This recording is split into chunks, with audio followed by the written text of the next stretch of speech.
A través de este canal del Grupo DONE, mediante la exposición que sigue, incursiono en el terreno de mis ideas a la vez que resalto mi posición política de liberal, consciente de los valores de la democracia y los derechos individuales, los cuales en mi caso y en el de otros colegas que sufrieron y aún sufren las mismas situaciones que me han tocado vivir, resalto que tanto en la dictadura como en democracia se han mantenido los mismos procedimientos ilegales encubiertos por jueces adictos al pasado, a la corrupción del presente.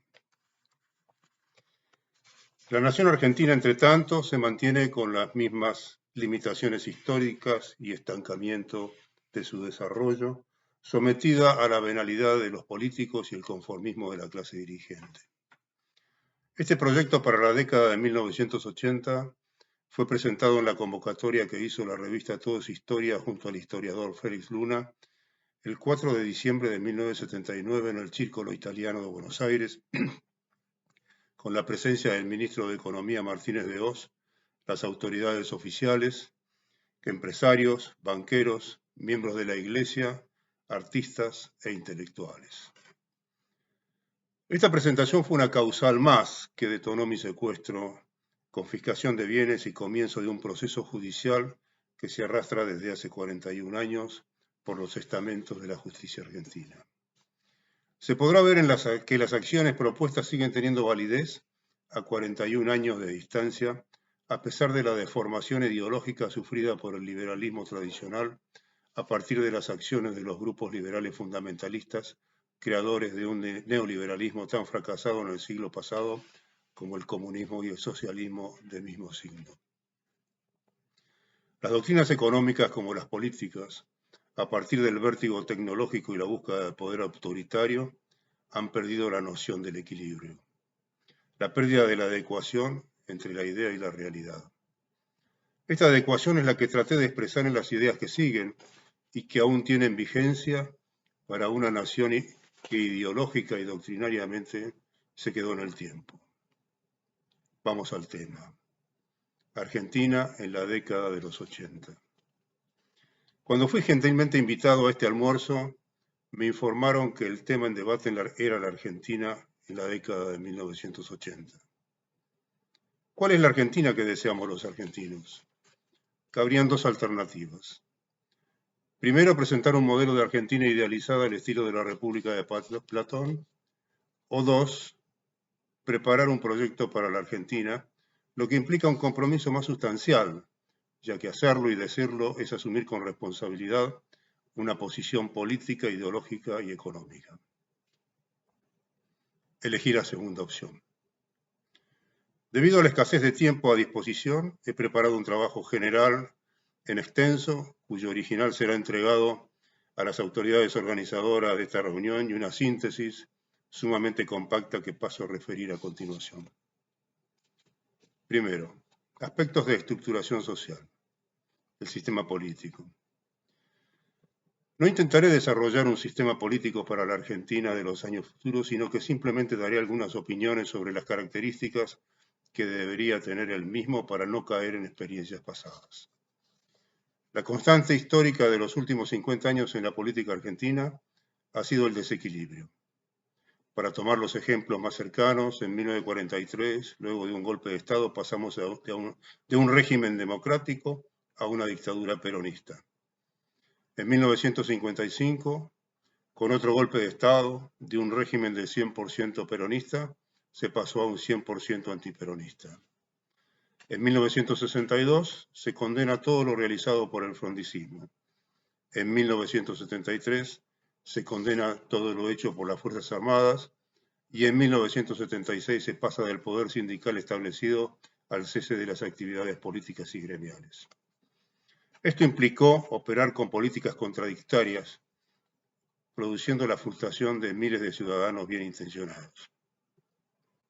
Por eso pienso que se debe crear un poder equilibrado, estructurado de tal forma que si un grupo transitoriamente procura perturbar la marcha de la sociedad, pueda ser neutralizado sin conmocionar el cuerpo social.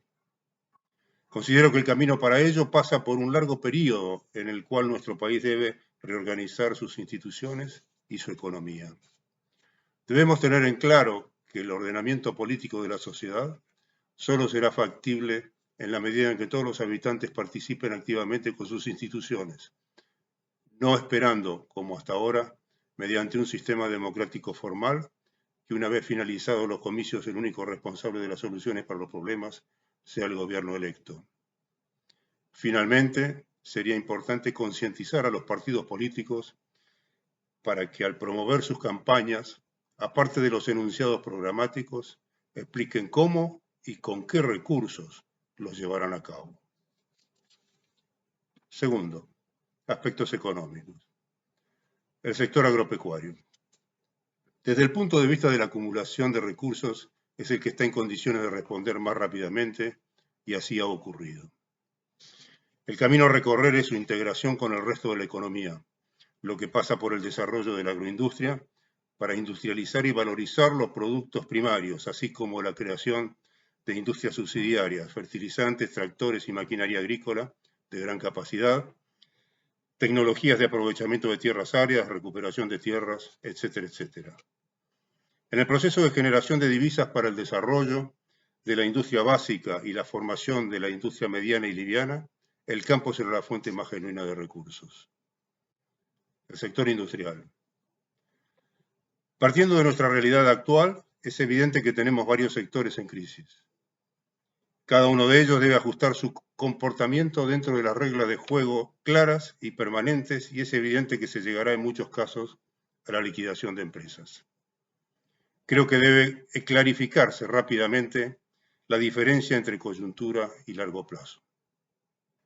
No pienso en que un modelo argentino de economía consista en importar camisas de Hong Kong, sino que nuestros productos textiles lleguen al consumidor a precios razonables.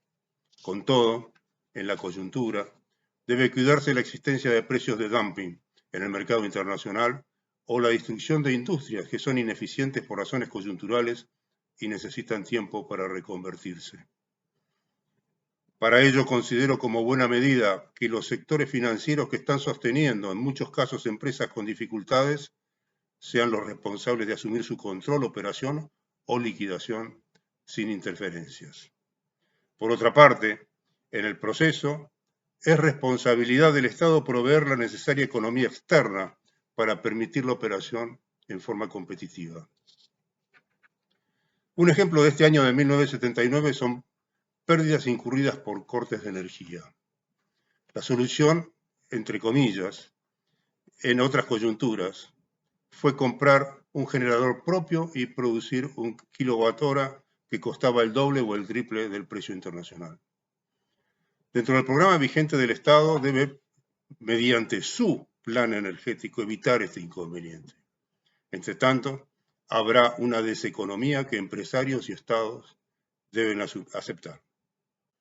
Los proyectos industriales en curso, papel, cemento, petroquímica, pesca, etc., son en su mayoría de capital intensivo con un costo de $500.000 por puesto de trabajo y llevan sus características por sus características a la concentración empresaria. Esto se hará más evidente en los próximos años y deben preverse campañas de esclarecimiento público para barrer la animosidad que existe en algunos niveles populares sobre la gran empresa.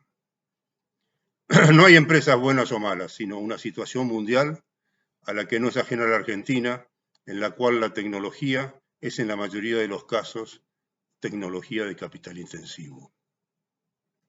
Ella es necesaria en esa escala para conseguir ser competitivo y existe una franja de productos básicos insuficientes en el país que deberán cubrirse en los próximos años. Entre ellos se incluyen el plan petroquímico, la industria del cemento, la expansión del sector de celulosa y papel, el sector agroindustrial, las industrias derivadas de la minería, pesca, buque, factoría, infraestructura, tierra, muelles e instalaciones fijas, siderurgia. Sin revestir el carácter de industrias, pero sí por requerir la participación de la industria en una dimensión antes no conocida, deben incluirse proyectos de infraestructura pública tales como centrales hidroeléctricas, centrales térmicas nucleares, nuevos puertos, electrificación de ferrocarriles, vías de comunicación, desarrollo minero. Ello determinará un impacto que aún no ha sido medido para los próximos años, pero que implica aportes de capitales del Estado, de los particulares y del extranjero, es decir, crédito e inversión.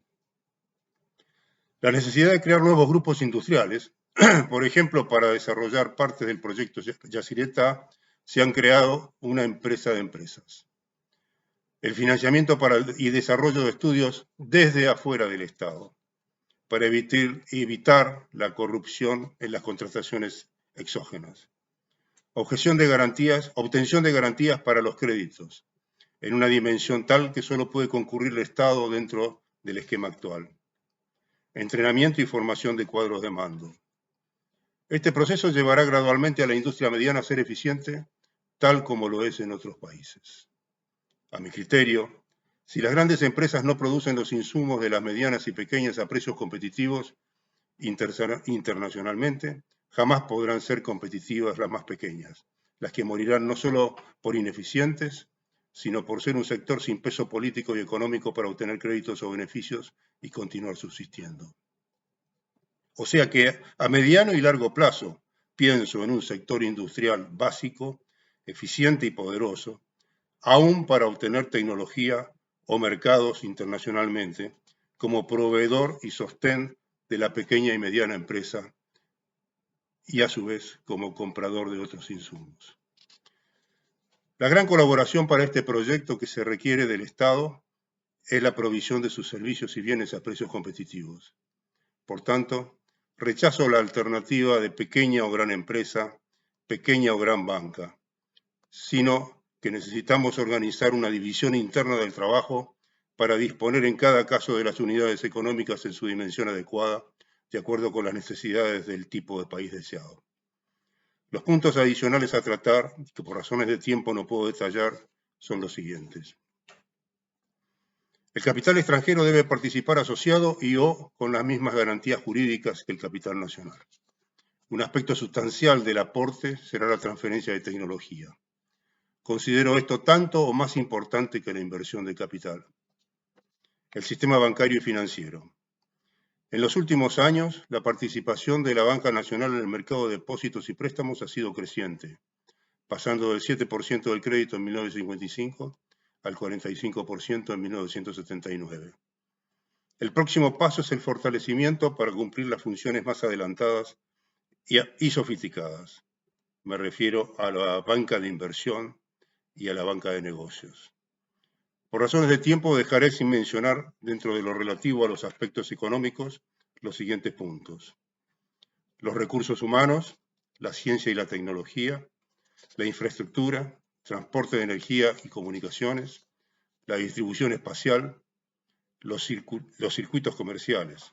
Y dentro del sector referido al Estado y los servicios comunitarios, no tocaré lo relativo al poder de gestión del Estado, información para el planeamiento de los entes públicos y privados, y los servicios de la salud. Los temas que el país debate, vivienda, futura cultura y promoción comunitaria, defensa, relaciones exteriores, servicios de la educación, y el último punto al que habré de referirme es el de los servicios de la educación. Deserción escolar a nivel primario, fosilización de planes de estudio que no se condicen con la realidad económico-social del país, notable retraso en la incorporación de tecnología en la enseñanza de la tecnología propiamente dicha. Considero que el sistema educativo del futuro debiera, en los niveles superiores y de posgrado, ser coparticipado a nivel de planificación e incluso financiamiento parcial por la actividad privada, a fin de anticiparnos al tremendo cuello de botella en recursos humanos apenas se dé un crecimiento sostenido en sectores como la petroquímica, la agroindustria y la informática.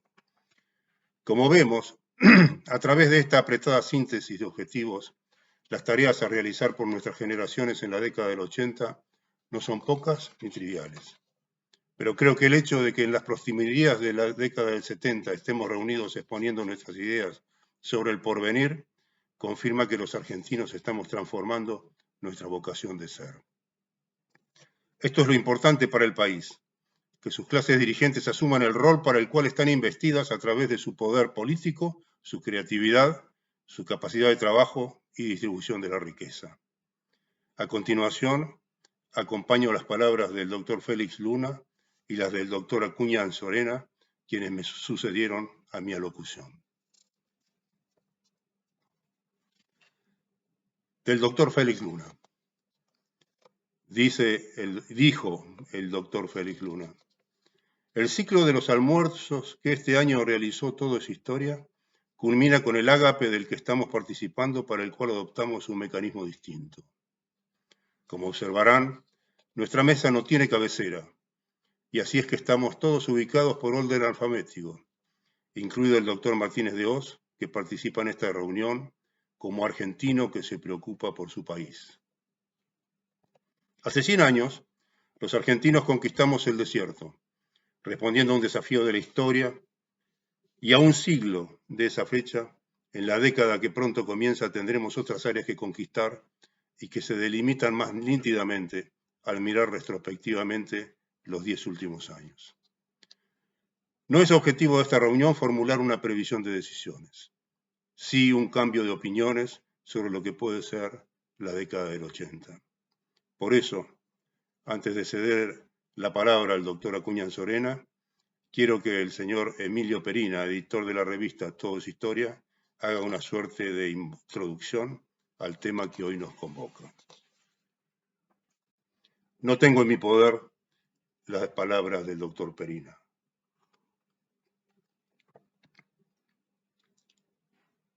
Dice el doctor Acuña Anzorena: la próxima década podría analizarse desde distintos puntos de vista, de los cuales he optado por el político.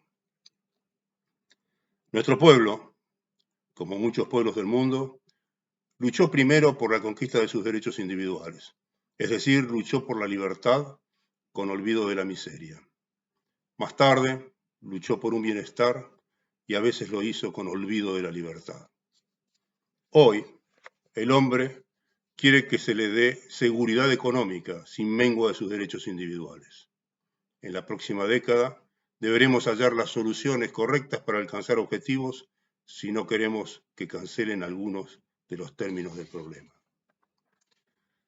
Ese camino, esa solución, se puede encontrar solo en la democracia. Entre otras razones, porque es el único sistema que no cancela derechos individuales, como por ejemplo el de expresar libremente las ideas, que posibilita que la minoría se transforme en mayoría, signo distintivo de la democracia, o el de ejercer libremente el derecho de elección. Las experiencias vividas nos enseñan que debemos reafirmar algunos rasgos de la democracia.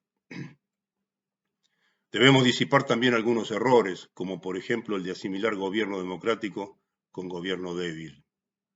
La democracia no es débil, y los límites propios de esta no significan que el Estado, desde el ámbito en el que debe actuar, no tenga las facultades necesarias para que con el debido ejercicio se alcancen esos objetivos. Creo que también debemos ponernos de acuerdo en la concepción del Estado, que debe ser reformado, no destruido. Esta democracia, ese Estado y ese gobierno deben comprender que la comunidad ya no participa solamente a través del hombre o del ciudadano individualmente considerado, sino también a través de los sectores que lo integran. Hay que admitir la existencia de estos sectores, muchos de los cuales configuran los llamados grupos de presión, inevitables en una democracia, por cuanto en definitiva son expresión del derecho de asociación. Lo importante es un gobierno capaz de decir que sí o no a cualquiera de estos grupos. Y ese gobierno, para tener ese poder, necesita ser la expresión de una mayoría auténtica, expresada a través de los partidos políticos que son esenciales en la democracia. Y esa mayoría solo es auténtica cuando se logra requiriendo el pronunciamiento del pueblo en torno a los problemas reales del momento en que se pide, y no en función del pasado o de circunstancias emocionales. Tenemos que sumar a todo ello la experiencia de los últimos 20 años en Argentina. En ese periodo tuvimos uno de los ejércitos más verticalmente organizados y unitariamente conducidos, que es el que toma el poder en 1966, y quizá nunca tuvimos un partido político que accediera al poder con mayor porcentual de votos que el que lo hizo en 1973. Pero ni la unidad de las armas, ni los 8 millones de votos sacaron a la Argentina de la crisis. Ambas circunstancias, a mi juicio, han iniciado para que aquel eslogan de militares a los cuarteles se haya sustituido por la exigencia de una convergencia cívico-militar. Creo que la mayoría de los sectores que he mencionado y de sus integrantes individualmente considerados están de acuerdo en que esa convergencia es indispensable para tener éxito en la tarea. Pero ello obliga también a aceptar que no se puede decir sindicalistas a los sindicatos o empresarios a las empresas. Todos en la próxima década deben cumplir una tarea coincidente, no sustitutiva, y ello exige prudencia y sabiduría, y es de esperar que la tengan los dirigentes de los sectores y los mandos castrenses, porque de lo contrario el éxito será casi imposible. La tarea tiene que estar enmarcada por un Estado que monopolice la fuerza y que comience a recorrer el camino que nos lleve a un real Estado de Derecho. Nos debemos proponer metas concretas y medios idóneos, también concretos, que no sean ni unos ni otros simples frases de un discurso. Enumerarlas es imposible por el tiempo que se nos ha acordado para exponer, pero menciono algunas a título de ejemplo. Por ejemplo, la política exterior. La Argentina debe recuperar un liderazgo no hegemónico en América Latina porque él tiene profundas raíces históricas, pero debemos comprender que su capacidad industrial, su producción primaria, su estructura de comercialización y su capacidad de financiación son los nuevos ejércitos en esta tarea resguardados por modernos buques, tanques y aviones que garanticen que todos cumplirán la actividad que les corresponde en el ámbito de la paz. Sigue siendo válido que gobernar es poblar, pero no solo la pampa húmeda, sino una política demográfica que despierte de su letargo a 4.000 kilómetros del litoral marítimo y a un extraordinario sistema orográfico. Debemos aumentar nuestra producción agropecuaria y ganadera, que no tiene otro límite que nuestra propia incapacidad para romper las barreras que la detienen. Debemos extraer nuestra riqueza del subsuelo afrontando la responsabilidad de superar trabas burocráticas y así muchas más. Y mientras desarrollamos esta tarea, el gobierno deberá comprender que es un gobierno de transición entre el vacío de poder que se produjo en esta década y la democracia auténtica y representativa que nos asegura para la que viene. Pero no debe ser un gobierno neutro y debe producir los hechos que permitan en su momento requerir el pronunciamiento de los argentinos, reagrupados en torno a los nuevos objetivos para asegurar la continuidad que nos lleve a la normalidad. Continúo entonces con mi comentario personal de Luis O'Donnell. Como se puede ver, las ideas expresadas en estos finales de la década del 70 no solo no eran compartidas por el ministro de Economía, Martínez de Oz, ni por el Poder Ejecutivo liderado por el general Videla. Agradecería a los que vean este video que piensen si estas ideas tienen o no actualidad a 41 años de distancia. Finalmente, no quiero dejar pasar en este momento la posibilidad de hacer un homenaje a mis grandes amigos y mentores, Armando Rivas y Paul Leclerc, quienes se fueron de nuestro mundo en este año. Gracias por su tiempo.